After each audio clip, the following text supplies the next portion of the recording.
Masechet Psachim, traité Psachim, Daf Kaf, feuille numéro 20. Nous sommes à la deuxième ligne. Vehabasar Tamé.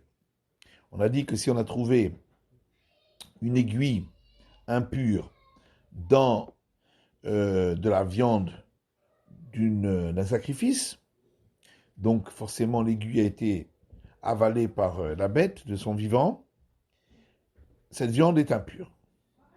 La Gemara dit Haïbasar dit Kacher Bemai. Cette viande-là, pour devenir impure, il faut qu'elle ait été au préalable, a priori, mouillée, pour qu'elle soit apte à recevoir l'impureté.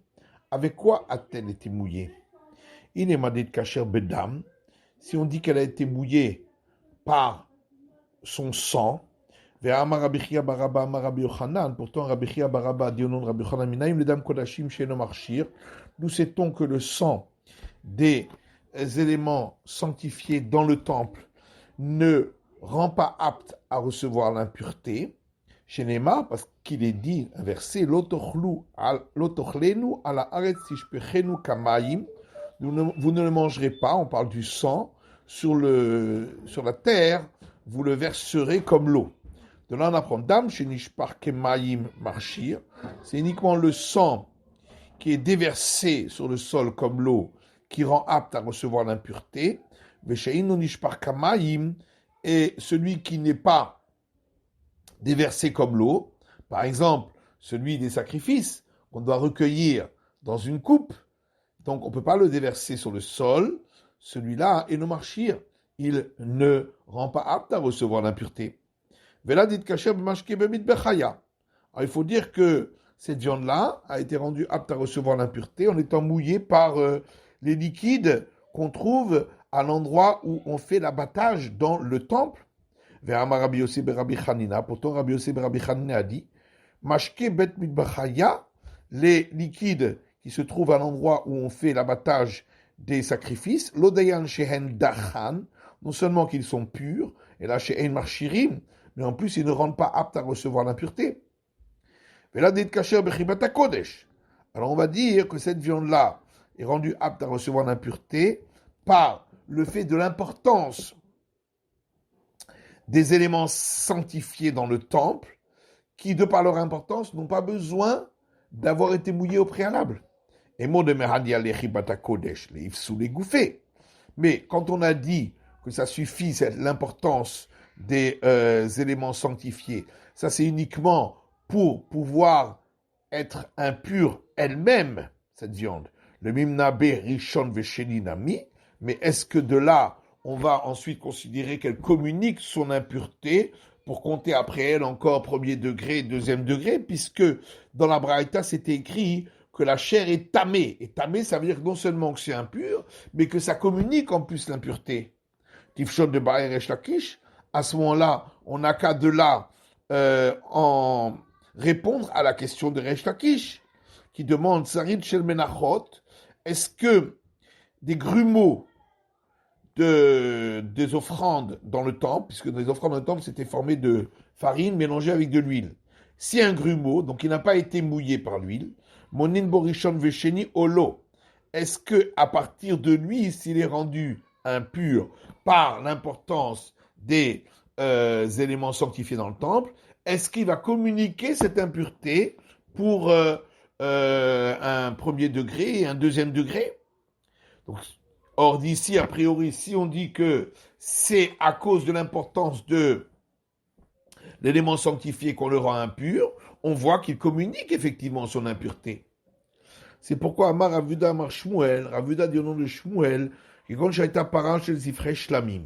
ici on parle par exemple d'un cas où il s'agissait d'une vache de sacrifice de shlamim. Le sacrifice de shlamim est mangé en majorité par son propriétaire. Et la peau également revient au propriétaire. C'est pourquoi Veravira Benar, le propriétaire, l'a fait passer dans un fleuve pour, juste avant qu'on la batte rituellement, pour pouvoir la dépouiller plus facilement. Mais Sharta, et ensuite on l'a abattu rituellement en tant que sacrifice. Ve'adayin mashke tofeah aleha. Et même après l'abattage, il y avait encore ce liquide qui était constitué par l'eau du fleuve, qui était encore mouillé sur le corps de la vache, et c'est pourquoi la viande est impure. Alors on a dit dans la Braïta que Nimtset beperesh akol tahor. Donc on a dit par exemple dans cette Mishnah, que si l'aiguille en question se trouvait dans les liquides qui se trouvent dans le tube digestif, qui sont considérés un peu comme des excréments, alors la viande elle-même est pure. Je veux dire la peresh vitamine le bassar. Pourquoi ces liquides ne peuvent pas rendre impure la viande qui est en contact avec eux? Ravada Barava dit, on parle ici que ce qui était à l'intérieur du tube digestif est épais, donc c'est pas considéré comme un liquide, mais comme un solide. Or, un solide ne peut pas rendre impur un autre solide. Ravashi lui dit, on peut même parler que c'était liquide, cependant, c'est un liquide qui est mauvais et dégoûtant. C'est pourquoi c'est pas considéré comme comestible, et puisque c'est pas comestible, donc ça ne reçoit pas l'impureté. Il y a un maître qui a rapporté un enseignement du temps de la Mishnah devant Rav Shechet, qui dit Sheretz metameh tamashkin, le cadavre de reptile qui est impur peut rendre impur des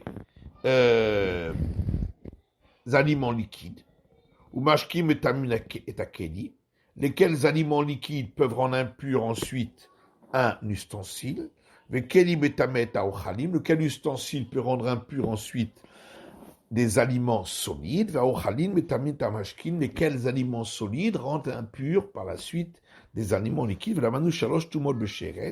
Et donc nous voyons d'ici que le reptile du départ peut communiquer son impureté par 3 fois. L'Agma dit ici on voit 4 fois qu'il y a communication d'impureté. Pourquoi on a dit 3? Alors, il faut enlever les liquides qu'on a parlé au départ. Et donc, on considère que le reptile a donné son impureté directement à un ustensile, mais sans passer par les liquides. Alors, Rabba Guzbashkin de Sefa, au contraire, pourquoi on ne dirait pas que c'est les liquides qui se trouvent qui en dernier qui doivent être retirés ici de la liste? Seulement pourquoi on a retiré de la liste les aliments liquides qui étaient au départ, c'est parce qu'on ne trouve pas un enseignant qui dise que des aliments liquides peuvent rendre impur un ustensile. Et là, Rabbi Yehuda, le seul c'est Rabbi Yehuda, Ve'adarbé. Et on a vu que Rabbi Yehuda était revenu en arrière là-dessus. Et qu'il a fini par dire que, de par la Torah, ça ne rend pas impur. Les liquides ne peuvent pas rendre impur un ustensile. Par contre, l'aliment solide, à la fin, peut rendre impur l'aliment liquide, selon l'avis de Rabbi Akiva, qui dit que on peut arriver même jusqu'à un 3e degré d'impureté, depuis l'impureté originelle, dans les profanes.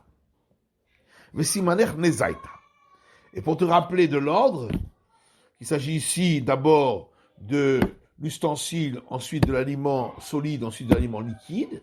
Alors tu te rappelles de l'ordre qui est suivi par celui qui veut faire une boisson alcoolisée à base d'orge. D'abord, il amène un ustensile, il met dedans l'aliment solide qui est l'orge, et ensuite l'aliment liquide qui est l'eau. Tlanata. Alors il y a une Mishnah ailleurs qui dit Sheret shenimtsa betanour, un reptile mort qu'on a trouvé dans un four en argile. Apache betorosh nia. S'il y a du pain également dans ce four, le pain est considéré comme 2e degré de contact depuis l'impureté originelle. Déjà tanour trila. Parce que le four, lui, il est 1er degré, puisqu'il reçoit l'impureté par le fait que le reptile mort se trouve dans son espace, même s'il ne le touche pas. Et le pain qui est en contact avec le four, lui, est donc 2e degré de contact. Amal et Ravada Barava les Rava Minirzela et Tanour Keman Demali Toumadame. Ravada Barava dit à Rava, mais pourquoi on ne dirait pas que, étant donné que le four, il est impur parce que ça se trouve dans son espace, on aurait considéré que tout l'espace est rempli par cette impureté du corps de reptile mort, Vetieve Haipat Rishona, et donc le pain devrait être considéré comme premier degré de contact, comme s'il avait touché directement le reptile mort. Amar Lelos al Kadatar. Il lui a dit, tu ne peux pas penser cela. Detania, parce qu'il y a une braïta qui dit, j'aurais pu croire que des ustensiles deviennent impurs à cause lorsqu'ils se trouvent dans un ustensile, un four en argile, et qu'il y a un reptile mort qui s'y trouve également, même si eux ne sont pas en contact direct avec le reptile. Talmud Lomar, c'est pourquoi le verset dit, tout ce qui est à l'intérieur de lui, du four en argile, est impur, et juste après c'est marqué, tout aliment comestible. Donc c'est uniquement l'aliment comestible qui est rendu impur par le fait qu'il se trouve dans l'espace, par l'espace du four en argile, dans lequel il y a ce reptile, et donc il donne l'impureté au four en argile, et comme lui, ce comestible est en contact, donc il reçoit cette impureté. Par contre, les ustensiles, eux, ne deviennent pas impurs, parce qu'un ustensile ne peut pas rendre impur un autre ustensile. Et donc on voit d'ici que le reptile ne donne pas directement son impureté à l'ustensile, puisqu'il ne le touche pas, seulement il donne l'impureté au four en argile, et le four en argile ne peut pas donner l'impureté à l'ustensile, puisqu'un ustensile ne peut pas rendre impur un autre ustensile. Afrizda ramé pisra à pisra. Afrizda a mis en opposition deux enseignements concernant Pessah, au Méchané, et il a trouvé une réponse. En disant, est-ce que vraiment, comme le dit notre Mishnah, d'après Rabbi Yoshua, on peut brûler juste avant Pessah, lorsqu'il y a du Hametz qui est constitué par un morceau de Trouma, donc de prélèvement au prêtre, qui est impur, avec un autre morceau de prélèvement au prêtre qui a un doute sur son impureté, comme le dit la Mishnah, Urminehu, et on oppose un autre enseignement, Amar Rabbi Yossé dit, Einadidon Dobé la Reaya, il rétorque à Rabbi Meir, qui lui voulait permettre, avant Pessah, de brûler le prélèvement au prêtre pur avec le prélèvement au prêtre impur, en amenant une preuve et sur laquelle il dit que la preuve n'a aucun rapport avec le sujet. Pourquoi ? Que chez Eidou Rabotenu, lorsque nos maîtres ont témoigné, Almar et Eidou, sur quoi ils ont témoigné ? Dans le témoignage de Rabbi Hanina, le second dans la hiérarchie des prêtres, il a témoigné Madabassar chez Nitba Bevlad Atuma, chez Sofi Moto et Mabassar chez Nitba Be'av Atuma. Dans le cas d'une viande de sacrifice qui avait été rendue impure par quelque chose qui avait été en contact avec l'impureté originelle, qu'on peut la brûler avec une autre chair de sacrifice qui avait été rendue impure par l'impureté originelle elle-même. Mais pourquoi on permet zétamé, mais zétamé, même s'ils n'ont pas le même degré d'impureté, les deux sont impurs. Et dans le témoignage de Rabbi Akiva sur l'huile qui avait été rendue impure parce qu'elle avait été touchée par une personne qui était au départ impure et qui s'était immergée, mais la nuit n'était pas encore tombée, et on avait autorisé, dit Rabbi Akiva, de brûler cette huile dans une lampe qui elle-même avait été rendue impure par l'impureté d'un mort, Zé Pasoul Vézétamé. Là aussi, les deux sont impurs. Alors l'un, le premier, l'huile, est une impureté qui ne peut pas être communiquée à autre chose, alors que la lampe, elle a une impureté qui peut être communiquée, mais en tout cas, les deux sont impurs. C'est pourquoi on peut les brûler ensemble.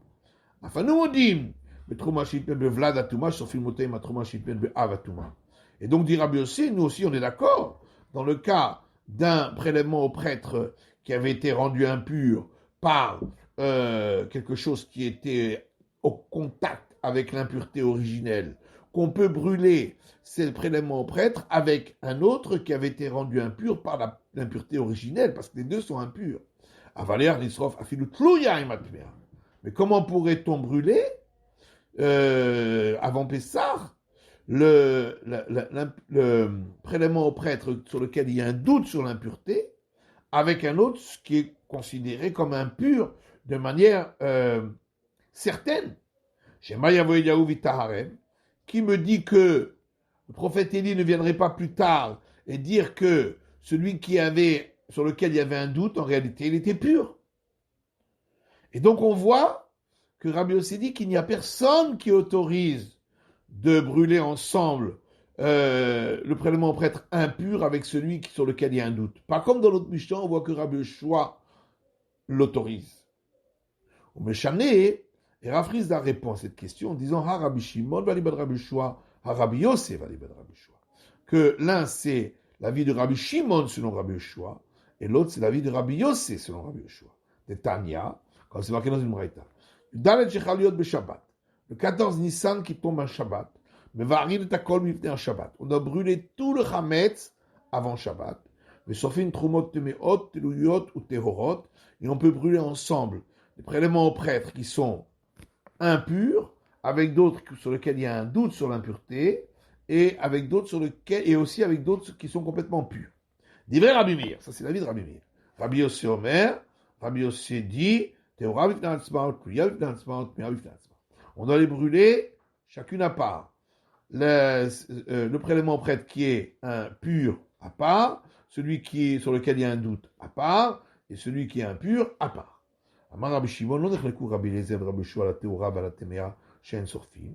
Là-dessus, Rabbi Shimon dit, il n'y a pas de discussion entre Rabbi Eliezer et Rabbi Shua sur le prélèvement au prêtre qui est pur et un autre prélèvement au prêtre, donc toujours Chametz, qui est impur, Shen Sorfim. On ne peut pas les brûler ensemble. À la Telouya à la Tehora. Si sur l'un il y a un doute d'impureté et l'autre est complètement pur, chez Sorfin, on peut les brûler ensemble d'après tout le monde, dit Rabbi Shimon, parce que celui sur lequel il y a un doute, aurait été au départ, il était pur, donc il y a une présomption de pureté. C'est pourquoi on peut le brûler avec quelque chose de pur. Alman Echlekou, sur quoi il y a la discussion, à la Tlouya, à la Téméa. Lorsqu'il y en a un sur lequel il y a un doute concernant sa pureté, et l'autre qui est considéré comme pur. Chez Sorfin, là on peut les brûler ensemble. Chez Rabbi Eliezer Omer Tisarel Zuba. D'après l'avis de Rabbi Eliezer, chacun doit être brûlé à part. Et Rabbi Shua Omer Shtehen Kachat. Et Rabbi Shua, lui, il autorise les brûler ensemble. Donc, c'est bien Rabbi Shimon au nom de Rabbi Shua qui autorise, alors que Rabbi Yossi au nom de Rabbi Shua, lui, il interdit. Vea Matitin Rabbi Yossi, mais l'autre Mishnah qui l'a autorisé, c'est Rabbi Yossi qui a rapporté l'avis de Rabbi Shua. Rikama Rabbi Yossi de Rabbi Meir. Dans notre Mishnah, voilà ce que Rabbi Yossi dit à Rabbi Meir. Afilou Rabbi Shimon va liba de Rabbi Shua. Dit, même Rabbi Shimon, selon l'avis de Rabbi Shua, qui est très permissif, mais qui n'est pas l'avis de Rabbi Yossi lui-même, mais Rabbi Shimon, et Mekal, qui est très permissif, qui Mekal betlouya ou tmea. Tout ce qu'il a permis, c'est uniquement de brûler ensemble le prélèvement au prêtre Hametz sur lequel il y a un doute sur l'impureté, avec celui qui est impur. Aval beteora ou tmea, mais si l'un est pur et l'autre impur, jamais l'a autorisé. Rabbi Yossi Rabbi Hanina, Ramé Trouma Apisra. Rabbi Yossi, fils de Rabbi Hanina, lui, il met en opposition un enseignement concernant le prélèvement au prêtre avec un autre enseignement concernant le Pessah. Ou Meshané, et il répond. Miyama Rabbi Yoshua. Alors la question est, est-ce que vraiment Rabbi Yoshua dit Shtehen Kachat, qu'on peut brûler ensemble le prélèvement au prêtre qui est impur avec celui sur lequel il y a un doute, Urminehu. Pourtant, il y a un autre enseignement dans une braïta qui dit Chavit shel truma shenolad ba safek tuma. Un tonneau de prélèvement au prêtre sur lequel il y a un doute si c'est impur. Rabbi Eliezer Omer, Rabbi Eliezer dit si ce tonneau se trouvait dans un endroit ouvert accessible à tous, il faudra le mettre dans un endroit caché, parce que même lorsqu'il y a un doute sur l'impureté, il faut quand même le cacher pour le protéger de l'impureté certaine. Mais Maïta Megula Yichasena. Ou bien si le tonneau était découvert, il faudra le couvrir pour le protéger d'une impureté certaine. Rabbi Shua Omer, alors que Rabbi Shua lui dit, si le tonneau était posé à un endroit caché, il peut le poser à un endroit ouvert, il n'a pas besoin de le protéger qu'il ne devienne pas impur, parce que de toute façon, il y a un doute. Ou bien s'il était couvert, on pourra le découvrir, toujours pour la même raison. Grama'in biadaimlo. Donc tout ce que Rabbi Shua a permis, c'est de le mettre en position pour qu'il reçoive l'impureté, mais pas de lui apporter directement l'impureté. Alors que dans notre Mishnah, on autorise de le brûler avec quelque chose d'impur, et donc de le rendre impur directement. Et il répond, Meshané répond, à Rabbi Shimon Alibad Rabbi Shua, que dans notre Mishnah, celui qui permet, c'est Rabbi Shimon, suivant l'avis de Rabbi Shua. À Rabbi Yossé Alibad Rabbi Shua. Alors que celui qui l'interdit, c'est Rabbi Yossé, c'est l'avis de Rabbi Yossé, suivant l'opinion de Rabbi Shua. Rav Elazar ramène Trouma à Trouma. Rav Elazar oppose deux enseignements concernant le prélèvement au prêtre. Au Meshané, il apporte une réponse. À la question, Miyama Rabbi Yeshua Grama'in Biadaimlo. Est-ce que vraiment Rabbi Yeshua, selon, comme il est rapporté selon Rabbi Yossé, n'autorise que lorsque l'impureté vient indirectement, mais ne permet pas de le rendre impur directement, Urminehu. Alors il oppose un enseignement qui dit un tonneau de vin de prélèvement au prêtre, qui était pur, qui s'est cassé par-dessus un pressoir. Et sous le pressoir, il y a une cuve qui est remplie, dans laquelle il y a du vin profane impur. Et donc, si on laisse couler le vin, il va devenir impur quand il va tomber dans la cuve. Modé Rabbi Eliezer, Rabbi Shua, Shim Yachol Atzil Mimena Revi'id Betahara Yatzil. Rabbi Eliezer est d'accord avec Rabbi Shua. Les deux sont d'accord, Rabbi Eliezer et Rabbi Shua, que si on peut sauver même un volume d'un Revi'id, d'un quart de log, de ce vin, pour le garder pur, en apportant et en le récupérant par une personne pure qui tient un objet, un récipient pur, Yatzil, on doit le faire. Veimlav, si de toute façon on ne peut pas le sauver. Rabbi Eliezer Omer Tered ou Tetamé. Dans ce cas-là, Rabbi Eliezer dit, on le laisse couler et tant pis s'il devient impur. Valet Amena Beyad. Mais par contre, on ne peut pas le rendre impur directement. Rabbi Shua Omer Yetamena Beyad. Et Rabbi Shua lui dit, dans ce cas-là, on peut même le rendre impur directement en récupérant cette trouma, ce prélèvement au prêtre, dans des ustensiles impurs. Donc on voit qu'on permet même de le rendre impur directement, ce qui n'était pas le cas en haut dans le premier enseignement. Ou mais Chané répond. Chané attend des kaif cette rouline. Là-bas c'est différent, parce que si on le laisse couler, on va perdre toute la cuve de vin profane. Elle va se mélanger avec du prélèvement prêtre qui va devenir impur à cause du vin qui est impur qui se trouve en bas. Et donc le tout va être interdit à la consommation. C'est pourquoi on a le droit.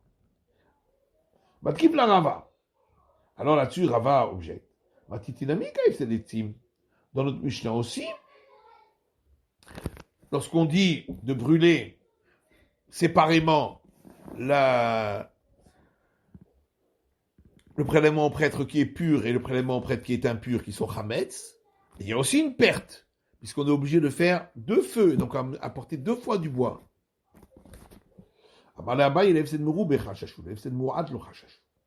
Alors Abaye lui a répondu, on a tenu compte d'une grande perte, comme dans le cas de la cuve entière qui va être perdue.